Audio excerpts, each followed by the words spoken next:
Bom dia, sou o professor Márcio, professor de Educação Física, formado pela UNEB, Universidade do Estado da Bahia. Sou professor da Rede Estadual de Tocantins e sou aluno do mestrado profissional em Educação Física em Rede Nacional, tendo como universidade a UFT, Universidade Federal de Tocantins. Vamos falar aqui sobre uma disciplina que nós tivemos, que é a problemáticas da educação física, as problemáticas da educação física. As problemáticas da educação física escolar, né, essa disciplina foi dividida em várias semanas. Cada semana a gente estudava um tópico desse. Atuação docente, relação teoria e prática, aspectos legais da educação física, indisciplina e afastamento dos estudantes, dificuldades relacionadas ao ensino do esporte, questões de gênero na educação física escolar e temas geradores.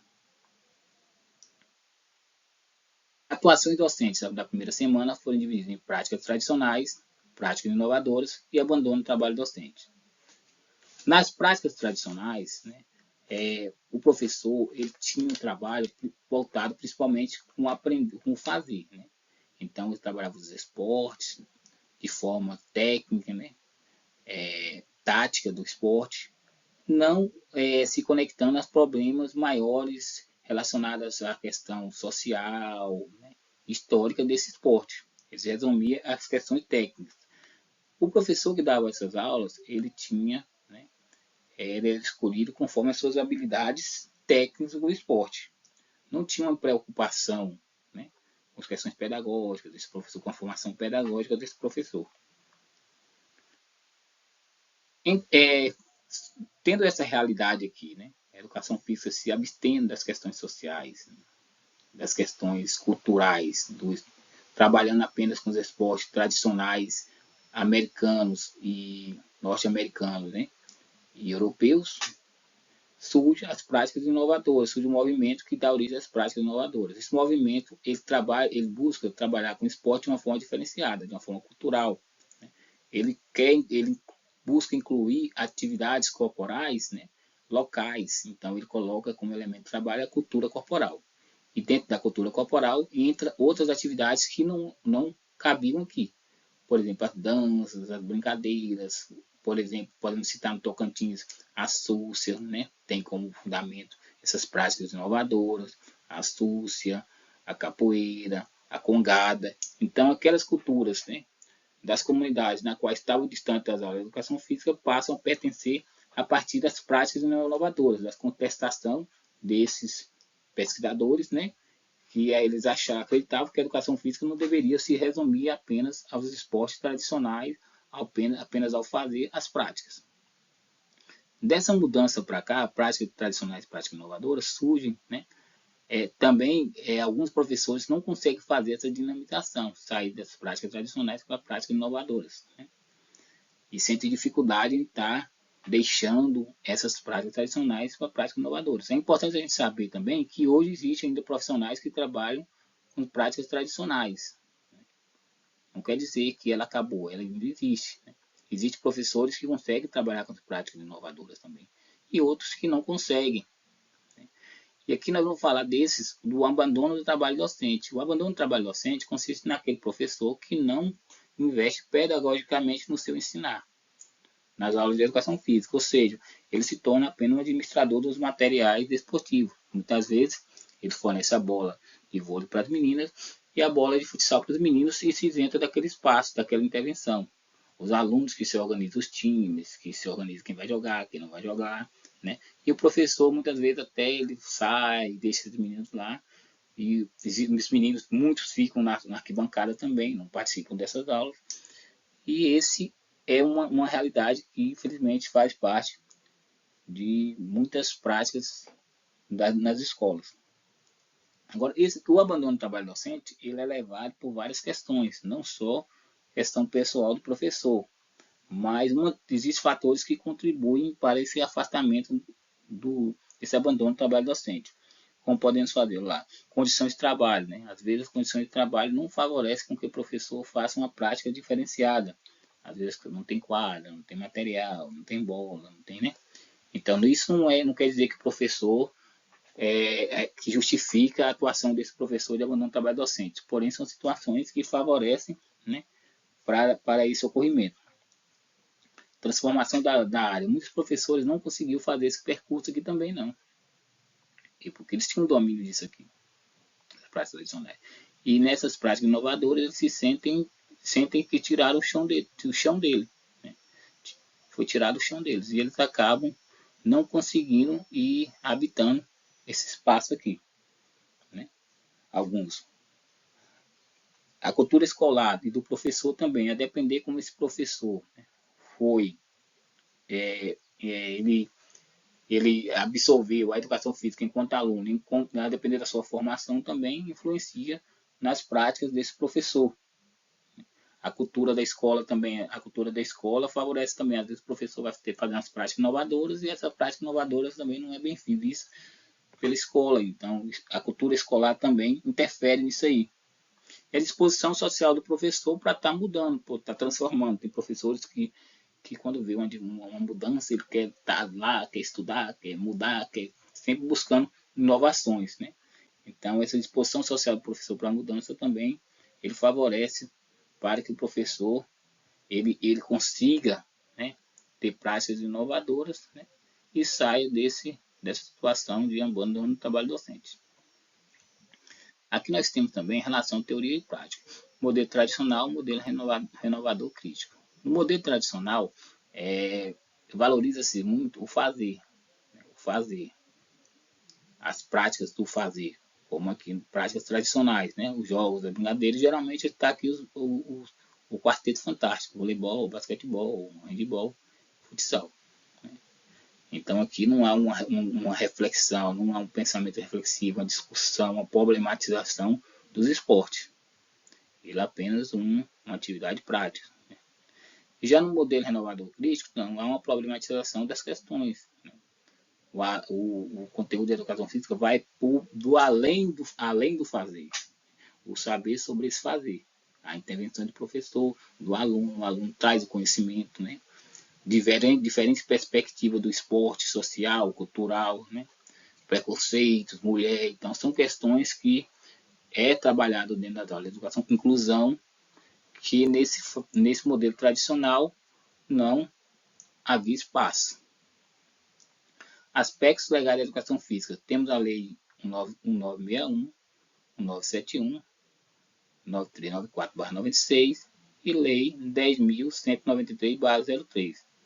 Lá na lei diretriz base 1961, ela tratava que a educação física era obrigatória até os 18 anos. Então, a partir dos 18 anos, a educação física não tinha essa obrigatoriedade.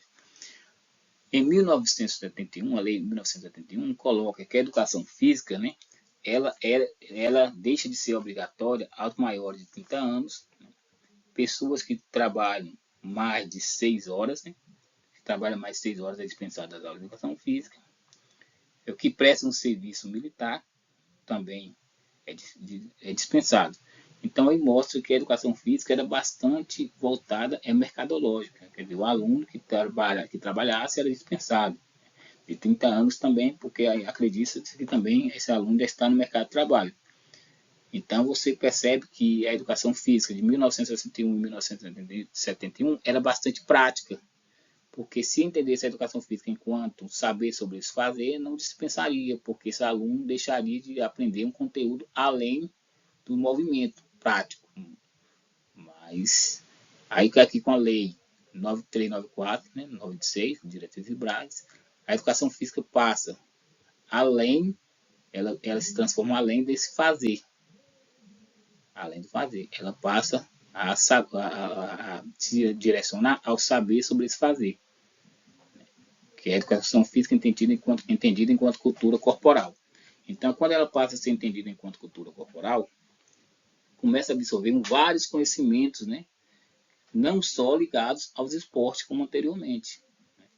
A cultura corporal começa a abraçar o conhecimento da comunidade, o conhecimento que está ali naquela comunidade. Né?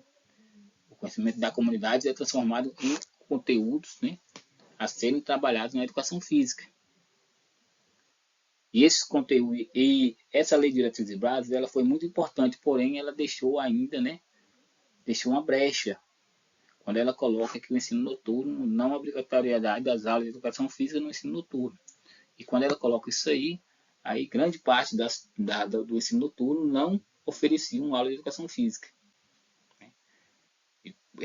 A gente vê que na lei de diretrizes básicas fala que a disciplina de educação física é tão importante quanto as demais disciplinas, porém a dispensa noturna só acontece com a educação física, então há uma questão aí. E aqui fala em disciplina e afastamento dos estudantes, questões legais, aulas pouco inclusivas. Então, questões legais, nessas questões legais, né, que levam essa dispensa. Né? E aqui também aspectos legais da educação física nós deixamos de falar.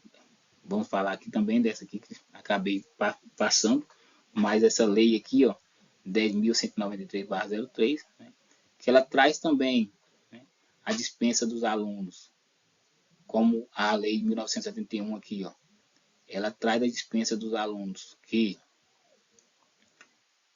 maiores de 30 anos, né, o serviço militar também ela dispensa, né, então ela traz questões que haviam sido superadas, né, de dispensa dos alunos. Essa lei aqui reafirma essas dispensas desses alunos, que, como citado aí. O serviço militar também, essa lei aqui dispensa os alunos que prestam serviço militar. Né? E essa jornada, e os que possuem jornadas de trabalho até superior a 6 horas. Aqui voltando aqui de novo, né, porque eu havia deixado de falar sobre essa questão. Então nós vamos voltar aqui agora em disciplina e afastamento dos estudantes. Disciplina e afastamento dos estudantes. Nós estamos aqui questões de legais e aulas pouco inclusivas. Nessas questões legais, né, a gente vê essa lei aqui, né, que ela favorece o afastamento, né, desse aluno. Aulas pouco inclusivas também. Geralmente as aulas de educação física são voltadas às questões esportivas, né, muitas vezes voltadas às esportivas, onde os alunos com menos habilidades ele não se sente seguro de estar participando.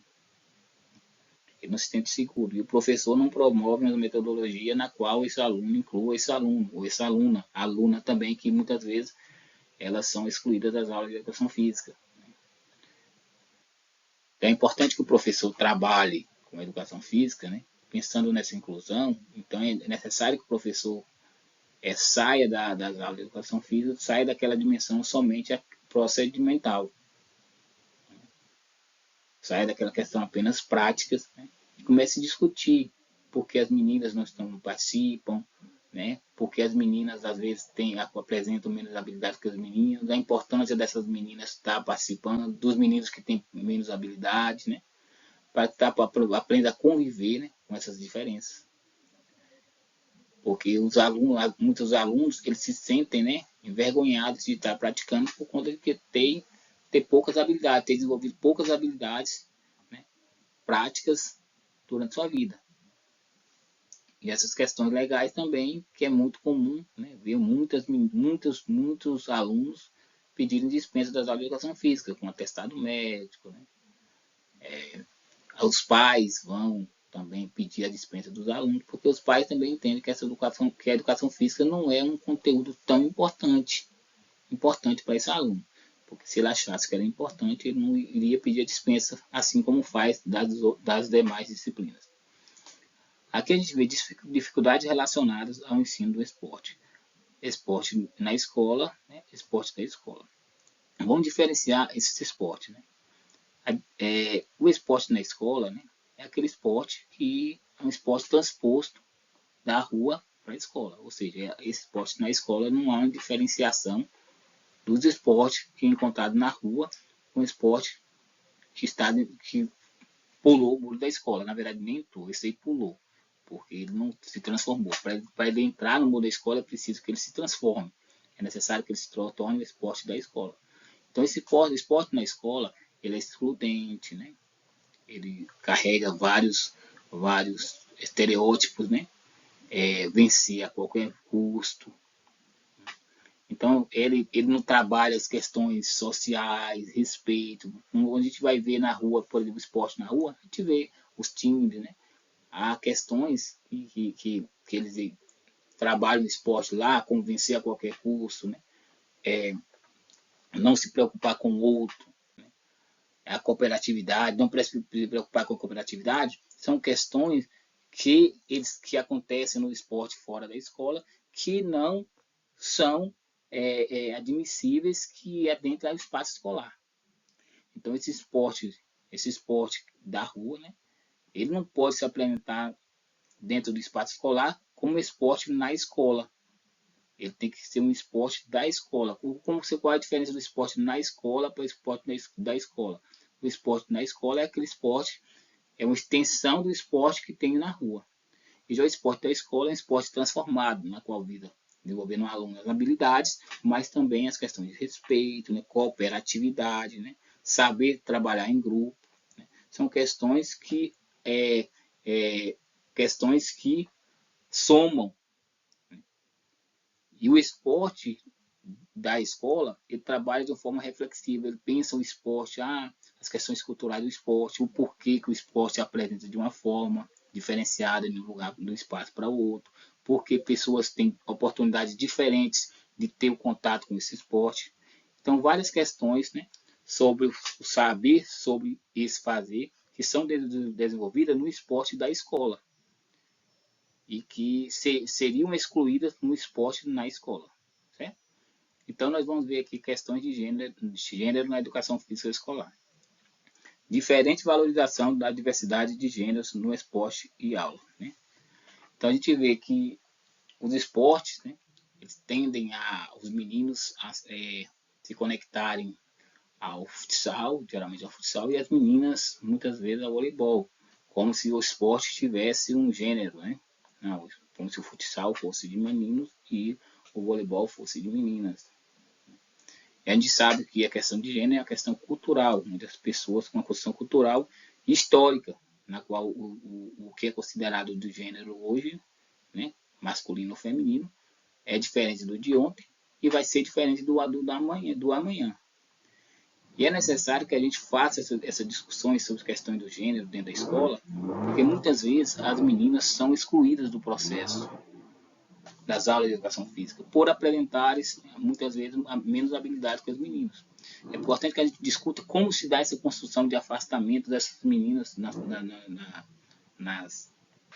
das aulas de educação física, para que elas tomem consciência que elas não são menores, não são inferiores aos meninos, que essas questões, dificuldades que elas têm, são questões de oportunidades que muitas vezes não foram propiciadas a elas, porque está toda uma cultura na qual afasta as meninas das aulas de educação física, ao mesmo tempo que aproxima os meninos. Um exemplo é nos presentes, né? O menino, quando nasce, ganha uma bola, e a menina ganha uma boneca. Ou seja, a educação dos meninos é direcionada ao esporte e das meninas à casa, a jogar na casa. Então é muito importante essas discussões para que as meninas entendam, né, a sua situação enquanto praticante, né, e que os meninos respeitem essa condição das meninas e ajudem, né, no crescimento delas, na assimilação do conhecimento corporal. Respeite e ajude, porque eles trabalham de uma forma cooperativa, inclusiva. Né? Então é muito importante que a gente trabalhe com aulas mistas, porque as aulas mistas vai dar a oportunidade das meninas, né, e os meninos interagirem, e os dois crescerem juntos, um ajudando o outro. Os temas geradores, né, quando temos geradores aqui, a gente tratou em quase tudo que nós falamos aqui, em tudo, na verdade. Né? O tema geradores, né, que ele foi propiciado principalmente com o modelo renovador crítico, onde os conhecimentos da comunidade passou a fazer parte do conhecimento a ser desenvolvido nas aulas, né? Onde o grito dos alunos passou a ser ouvido e não somente o grito do professor. Então, o que o aluno falava, o lugar onde o aluno vive, o espaço onde o aluno faz parte, né? Ele deve ser levado em conta nas aulas.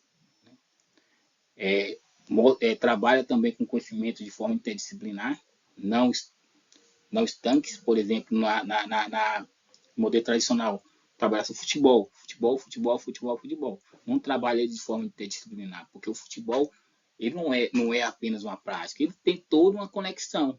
Né? E os temas geradores trabalham com toda essa conexão que o esporte tem, social, cultural, de gênero, né? Então, todas essas questões. E quem é que um grande autor, né, trabalha sobre essas questões é o Paulo Freire, né, que fala da importância de estar ouvindo, né, os alunos, né, de estar dando voz a esses alunos, né, para entender o lugar onde você está trabalhando e a partir dali, né, daquele entendimento, daquela conversa, daquele diálogo, surgir temas geradores interessantes para esse aluno, né, significativos que favoreçam ao crescimento da educação física, né, e da educação. Muito obrigado, espero que tenha entendido. Fique com Deus.